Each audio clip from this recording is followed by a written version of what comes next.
लिखा है, हम सब ब्रह्मा जी की औलाद हैं। ब्रह्मा जी के पुत्र पुत्री या पैदा किए नर मादा से सारी सृष्टि बनी है। पुरुष का नाम था संभय मनु, औरत सतरूपा। इसलिए हमारी जात मनुष्यता है। संभय मनु, सतरूपा की औलाद, मनुष्यता। अब सुनिए दूसरे धर्म क्या कहते हैं, क्योंकि ये पुरातन धर्म हिंदू है। इस्लाम धर्म कहता है हम आदम और हव्वा की औलाद हैं, इसलिए हमारी जात आदमियत है। सिख धर्म कहता है मानस की जात सब एक को पहचान वो। हमारी जात मानस है, इसलिए सबको एक समझो, कोई छोटा बड़ा ऊंचा नीचा नहीं है। और ईसाई धर्म कहता था God is one, humanity our caste. God एक है, इंसानियत हमारी जात है। बताइए कहां फर्क है? सिर्फ भाषा अलग अलग है, धर्मों में लिखा गलत नहीं। हम सब एक हैं और हमारा मालिक एक है। अब अगर आप पानी को कभी कहते हो क्या मेरा पानी अलग है, वो कहते नहीं ये पानी नहीं, आव है, जल है, नीर है, वाटर है, वाशर है, नीलू है, नीरू है, अनि है, बहुत से नाम है। क्या पानी के नाम के लिए झगड़ा करते हो कि मेरे पानी को आब क्यों कहा, जल क्यों कहा, वाटर क्यों कहा, वाशर क्यों कहा? नहीं करते। लोग पता है क्या कहते हैं, गुरुजी इतने तो हम समझदार हैं, हमें पता है पानी तो वही है। वाटर, आप, नीलू, नीरू कहने से या अनि कहने से पानी का टेस्ट, स्वाद या रंग बदलता नहीं, गुण नहीं बदलता। वाकई आप समझदार हैं।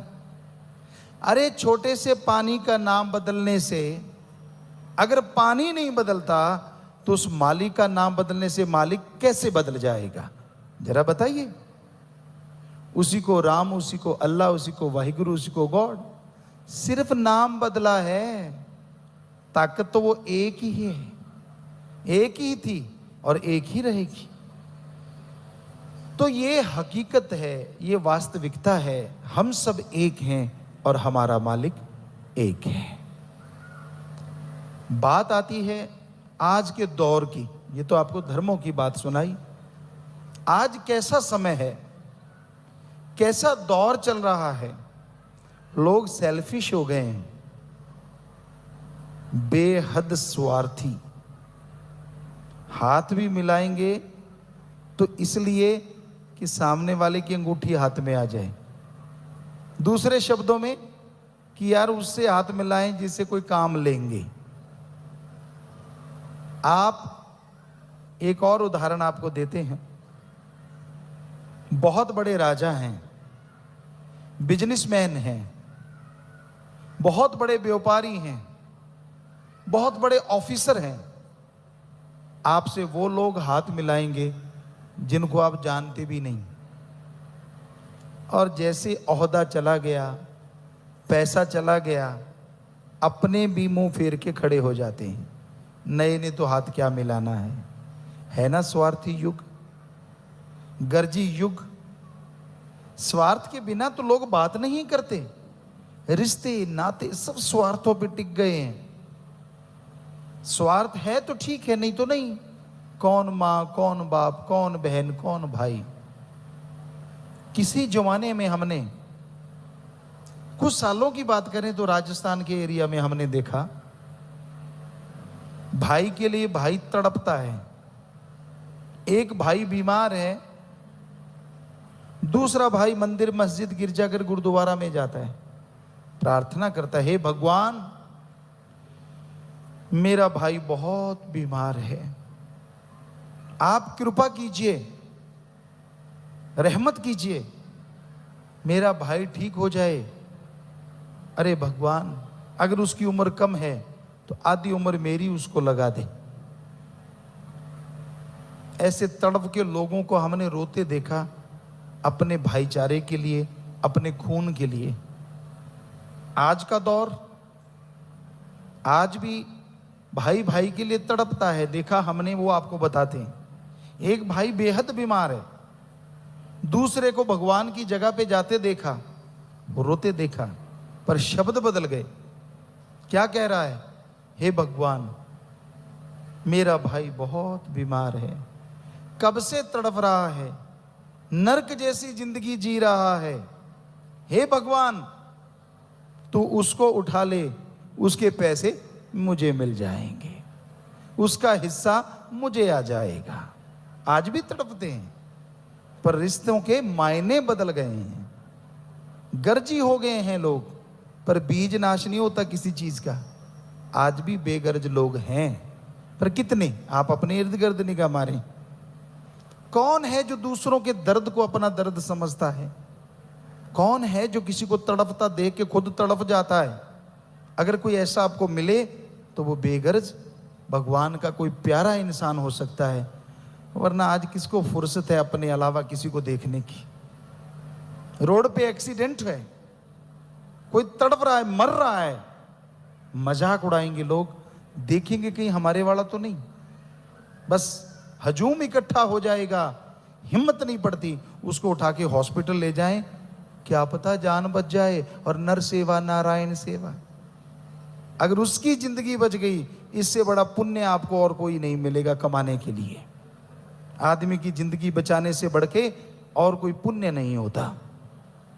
पर ना जी, कौन झमेले में पड़े, कौन उठाए जी, ऐसा कोई झमेला नहीं होता।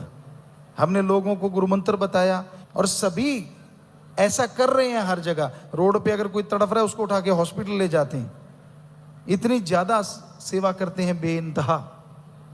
तो ऐसा करना चाहिए, यही इंसानियत है, वरना शायद शैतानियत है।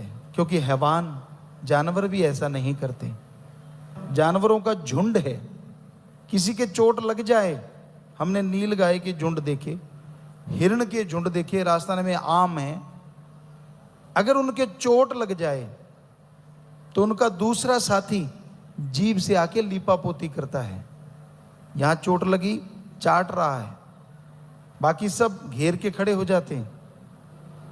यानी ये, इसको तो हम कहते हैं जानवर। अब आदमी, एक कोई तड़प रहा है उस जैसा, रोड पे लहू लुहान है, देखता है एक्सीलेटर दबा देता है। बताइए जानवर कौन है? आप ही बताइए। सोचिए, आत्मा से झिझकोरिए अपने आप को। हम क्या बन गए हैं? अरे रोबोट बन के रह गए, मशीन बन के रह गए। इंसानियत तो अंदर से खत्म होती जा रही है। भगवान को भी चूना लगा रहे हैं, ठगी मारते हैं, बेईमानी करते हैं, भ्रष्टाचार करते हैं, कुछ हिस्सा भगवान के लिए निकाल के रख लेते हैं। भगवान, मैंने लाख की ठगी मारी, 151 तेरे। वाह, कितना चूना लगा रहे हैं ना। भगवान कितना भोला है बेचारा। अरे वो 151 भी पूरे नहीं देने, 2 डिब्बे मिठाई के लिए भगवान के सामने रखे, वो 54 वाला पीस भगवान का, बाकी दोनों डिब्बे खुद के। वाह, क्या क्या कमाल करते हैं आप, कितने उस्ताद हो गए हैं आप। भगवान को भी बुद्धू बनाने पे तुले हुए हैं। अरे जिस भगवान ने तुझे बनाया, कितना अजूबा है। कैसा है अजूबा? हम उदाहरण दिया करते हैं। आपने, हमने जो कपड़े पहने हैं, कितनी जगह सिलाई की है, यहां यहां यहां, हर जगह। और कितना टाइम लगा इस कपड़े बनने में।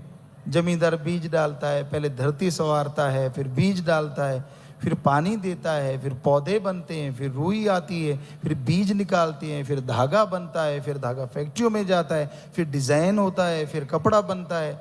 बड़े लोग लेते हैं, बड़े बड़े कॉन्ट्रैक्टर उनके होते हैं, फिर बड़ी दुकानों पे आता है, फिर कुछ छोटी दुकानों, वहाँ से हम कपड़ा लेते हैं, अपना नाप देते हैं, टेलर मास्टर से बनवाते हैं, फिर पहनते हैं तो पहना जाता है छोटा सा कपड़ा।